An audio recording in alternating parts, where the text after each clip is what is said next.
Dronr. What's up, Droners? B here, and today we're going to talk about what it's like to be a professional drone pilot on a professional film or television set.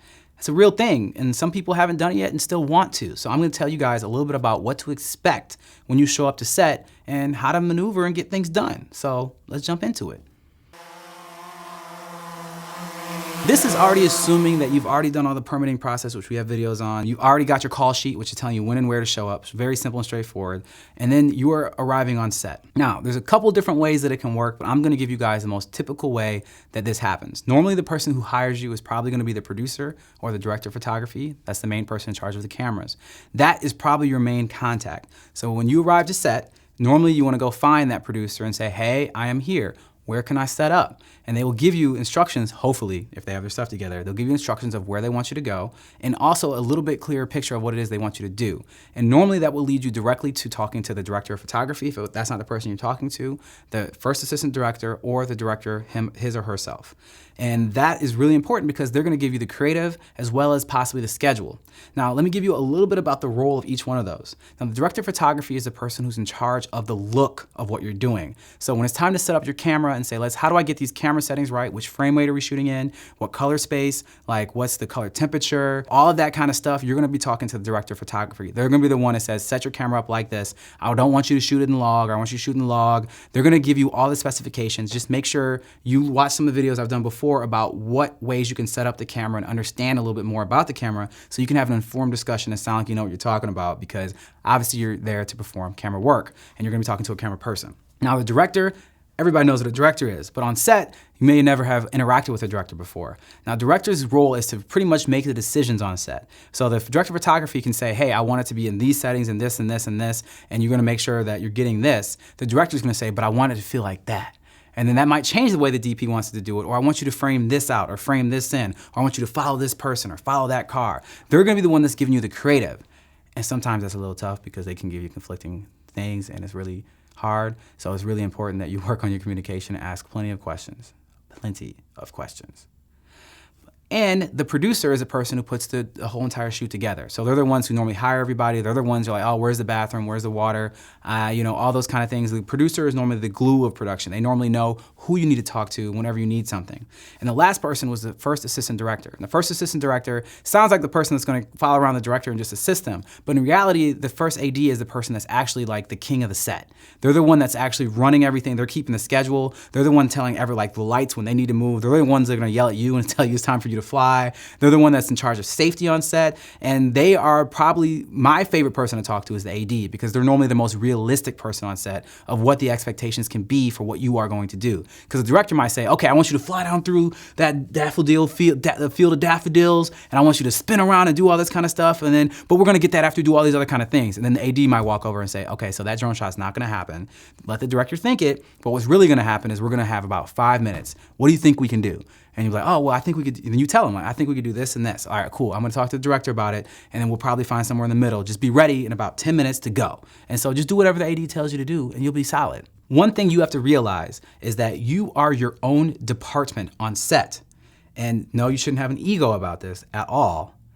But that means that nobody can tell you what is safe and what's not safe except for yourself. Well, take it back. There is one person that can tell you that. That is the FSO. What is that? An FSO is a person that is the fire safety officer, or sometimes the FSA, fire safety advisor. I did a whole video separately on who that is, why they're important on set, and what you need to know about them. But in this instance, I'll just say that they're the person that's responsible for the drone. The only reason they're there is because of you. Normally, unless there's some kind of pyrotechnics going on, then the only reason an FSO is going to be there is to be able to watch you and make sure you're in compliance with all the FAA rules. Normally, they're well informed on what those rules and laws are. So for me, every time I'm having a conversation with a director, the DP, or whoever about what we're supposed to be doing, I always try to drag the FSO into the conversation so I don't have to be the bad guy and say, no, we can't do that because it's unsafe. Normally, the FSO will do it. And sometimes you don't even realize something's unsafe until after they tell you it. You go and discuss with the FSO. You're not gonna be able to do anything if the FSO shuts you down. They can completely shut you down before anyone else can. So I always make sure that whenever I'm about to fly, I always make the FSO very aware of every single thing I'm gonna do. I also make everyone on set very aware of that, and have your team call out things before they happen. So it's time for the drone to fly. So drone's going up, everybody repeats, drone's going up, which means Everybody knows that. One other thing you'll have to know is that the AD, like I told you before, is the person in charge of safety. Normally, the assistant director is going to ask you to give a brief presentation on safety for the drone if they are not well versed in drone themselves. And if you haven't made a brief presentation on drone before, it's really simple. Let me just break it down for you. All you really have to say is, hey guys, when I'm flying the drone, stay away from my landing and takeoff areas. If I give you instructions of where to stand or where to be, please listen to obey by that, because it is for your safety. A drone is a very dangerous thing when it is getting out of control. I want everyone to stay safe. We should have a lot of fun here, guys. But please, please, please pay attention when we tell you drone's going up. Keep your eyes on a swivel, keep your head on a swivel, and we're gonna have a good day. Something along those lines. Like, or if you're flying over water, hey guys, if the drone goes in the water, nobody needs to go in the drink after it. It's dead anyway. So just please no one jump overboard and try to go get the drone. It's pretty much, you're just giving them the safety protocols that you already know about as a drone pilot, so that they're aware, they're more comfortable, and they know what to do in case of emergency. Super simple, super straightforward, and everybody wins. So generally the attitude that you want to bring to set is something along the lines of, I will happily help you guys in any way that I can, as long as it doesn't impede upon anyone's safety. Because every single time you're on set, I almost will bet you money, you're going to be asked to do something that compromises what you believe is safe. And it's not, the best answer is never a no. The best answer is, how about this instead?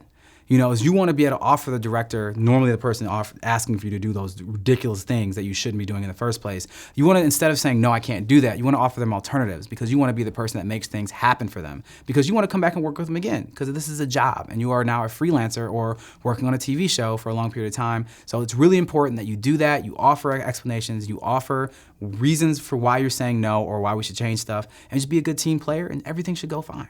All right, guys, thank you so much for checking out this video about how it works as a pro drone pilot on a movie, TV, or film set. If you want to see more things about being a drone pilot, we got them. Or if you want to see the greatest drone video that's ever entered into the atmosphere of YouTube to describe a drone channel, it's right there. As always, make sure you guys go ahead and subscribe, hit that notifications button so you know when we drop in this hot fire, and make sure you stay fly.